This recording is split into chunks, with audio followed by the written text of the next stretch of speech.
अस्सलाम वालेकुम everyone, welcome back to another day another vlog. ये व्लॉग जो है वो कहाँ से शुरू हो रहा है कहाँ से नहीं, मुझे बिल्कुल नहीं idea. If you follow me on Instagram तो आप सब लोगों को पता होगा कि मेरी रिसेंटली जो है वो एक सर्जरी टाइप प्रोसीजर हुआ है। ये रात के तकरीबन 10 बजे हम लोग घर से निकले थे, आई थिंक 9 बजे कराची के लिए। यहाँ पे हमने एक शॉर्ट स्टे किया था क्योंकि नेक्स्ट डे मेरी डॉक्टर की जो है वो अपॉइंटमेंट थी और ये सब कुछ बहुत सडन हुआ। ये देखिए यहाँ 12:30 हो रहे हैं और अभी हम लोग नूरियाबाद पहुँचे थे। अभी भी कराची जाने में तकरीबन 1.5-2 घंटे जो है वो लग ही जाने थे। खैर हम लोग कराची पहुँच गए, उसके बाद ना हम लोग सो गए थे। ये नेक्स्ट डे का व्लॉग है। आज मैं जा रही थी हाशमानीज़ फॉर चेकअप क्योंकि मैंने अपनी सिटी में जब अपनी आई साइट चेक करवाई तो दे साइड के आप जो है वो कराची विज़िट कर लें क्योंकि आपकी जो राइट आई की आई साइड है वो काफ़ी ज़्यादा जो है वो वीक हो चुकी है, विज़न जो इसका ब्लर हो चुका है और हम लोग बहुत ज़्यादा डर गए। उन्होंने कहा कि आप जल्द से जल्द दिखा लें क्योंकि हम जो है वो सही से डायग्नोस नहीं कर पा रहे। उसके बाद हम लोग हाशमानीज़ आ गए। उन्होंने कहा कि ये आई तो आपकी बचपन से जो है वो थी, लेकिन आपने कभी अपना आई चेकअप नहीं करवाया, ऐसा कुछ करवाया नहीं, तो इसका अब कोई जो है वो ट्रीटमेंट नहीं हो सकता है। उन्होंने हमें वो बोला। फिर ये नेक्स्ट डे का व्लॉग है। हम लोग फिर उस दिन वापस घर आ गए और आज हम लोग जा रहे थे अगेन सुबह उठ के लियाकत नेशनल। वहाँ पे आंटी होती है मेरी, वो भी आई डिपार्टमेंट में है और उन्होंने मुझे फिर टोपोग्राफ़ी और जो रिपोर्ट्स थी वो सजेस्ट करके दी। तो यहाँ पे मेरी टोपोग्राफ़ी की रिपोर्ट जो है वो आ गई थी। उसमें ये था कि जो मेरी लेफ़्ट आई थी उसमें भी थोड़ी बहुत प्रॉब्लम जो है वो थी और राइट आई में एक्सट्रीम जो है वो प्रॉब्लम थी। तो आज बस मेरी रिपोर्ट वगैरह हुई थी, बीच में आ गया था सैटरडे संडे। फ्राइडे को हम हाशमानीज़ गए, सैटरडे को हम लोग जो है वो गए वहाँ पे लियाकत नेशनल और बीच में फिर ये सैटरडे की रात का व्लॉग है कि ज़ारा भी हम साथ लेके आए थे, तो ज़ारा को हम लोग लेके जो है वो बाहर आ गए। अच्छा, लाइफ में सब कुछ इतना सडन हो रहा होता है कि आपको बिल्कुल जो है वो आइडिया नहीं होता। मदर्स डे वाले दिन ये सब कुछ हो रहा था मेरे साथ और मदर्स डे पे मैंने अपने ब्रांड का जो है वो लॉन्च करना था क्योंकि मैं उसमें बहुत ज़्यादा बिज़ी थी, खुश थी कि एक चीज़ जो है वो करनी है या बंदे को एक्साइटमेंट होती है। लेकिन खैर वो सब चीज़ें जो है वो फिर कहाँ से कहाँ चल गई पता नहीं चला। उसके बाद मुझे जो है वो लेंस ट्रायल के लिए भेजा गया जमजमा DHA। संडे की आई थिंक मॉर्निंग में गए थे हम लोग, हाँ, तो वहाँ पे फिर मेरा लेंस ट्रायल वगैरह हुआ। यहाँ पे मैं आई थी लेंस ट्रायल करने के लिए और इतना टफ़ था, बार बार लेंस लगा रहे थे निकाल रहे थे, तो बहुत टफ़ लग रहा था। खैर यहाँ पे फिर उन्होंने मुझे कहा था कि आपको लेंस लगा दिया, अब आपने तकरीबन 20 मिनट्स जो है वो वेट करना है।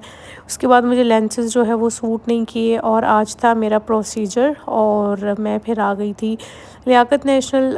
डॉक्टर तनवीर होते हैं वहाँ पे, उन्होंने मेरा जो है ये प्रोसीजर करना था। ये प्रोसीजर इसीलिए हुआ कि राइट आई की तो आई साइड मेरी समझ लें कि विज़न ब्लर है, मतलब ना होने के बराबर है, ठीक है। लेफ़्ट आई की जो आई साइड है उसको जो है वो स्ट्रॉन्ग करने के लिए और जो राइट आई की आई साइड जितनी रह गई है वो एक जगह पे जो है वो रुक जाए, इससे ज़्यादा जो है वो कम ना हो, ख़राब ना हो।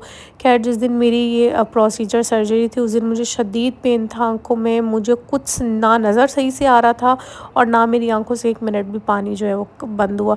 पेनफुल सर्जरी नहीं थी लेकिन उसके बाद बहुत शदीद पेन था। उसके बाद डॉक्टर ने मुझे धूप में जाने से 1-2 दिन के लिए बेड रेस्ट बोला था। धूप में जाने से, ट्रैवल करने से, ज़्यादा लाइट में जाने से मना किया था क्योंकि मेरी आइज़ में जो है वो बैंडेज कॉन्टैक्ट लेंसेज लगे हुए थे और फिर मेरी बैंडेज जो है वो 2 दिन बाद रिमूव हुई। ऑलमोस्ट 10 डेज़ तक हम लोग कराची थे, बैक टू बैक टेस्ट हो रहे थे। अब जो आई साइट जा चुकी है वो तो वापस नहीं आएगी, ठीक है।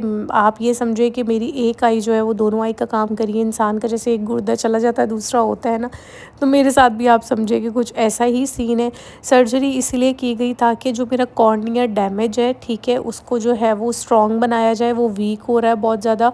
लेफ़्ट आई की भी हुई, राइट आई की भी हुई। राइट आई का थोड़ा कॉर्निया ज़्यादा वीक था, उसको स्ट्रॉन्ग किया गया और एक जगह पे स्टॉप किया गया और राइट आई का भी, लेफ़्ट आई का भी सेम यही प्रोसीजर हुआ।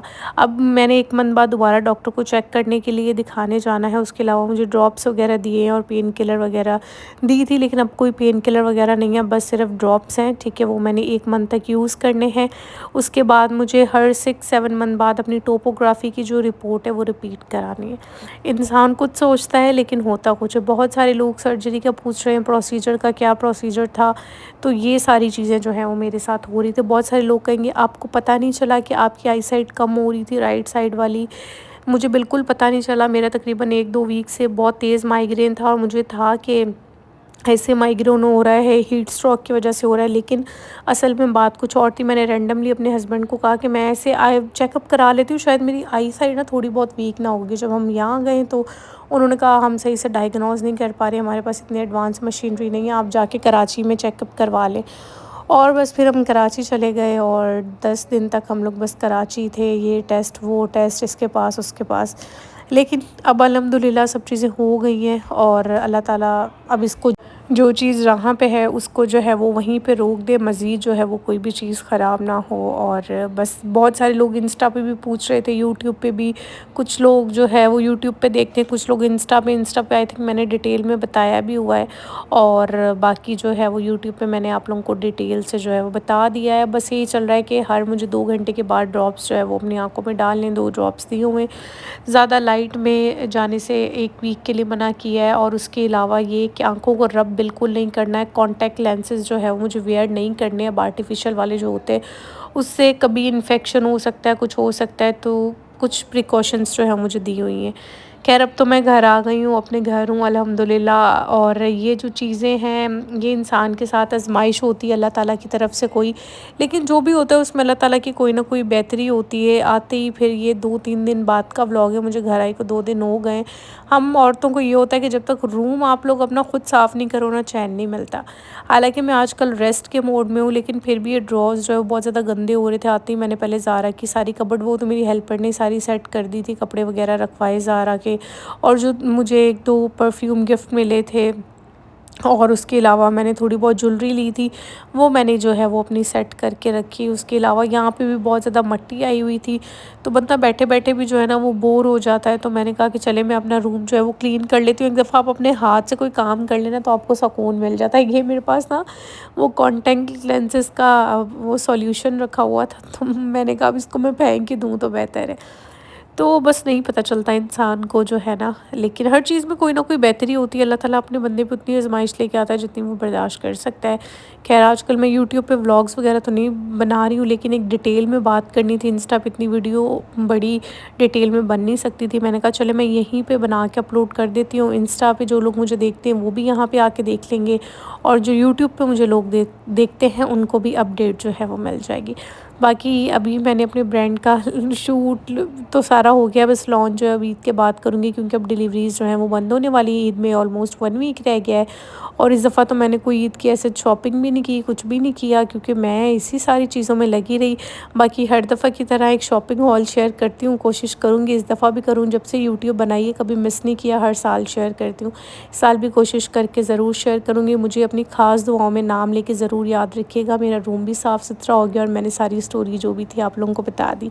सो जब भी दुआ करें तो मेरा नाम ज़रूर लीजिएगा। Thank you so much. अल्लाह हाफ़िज़ for watching and thank you so much for your support and love.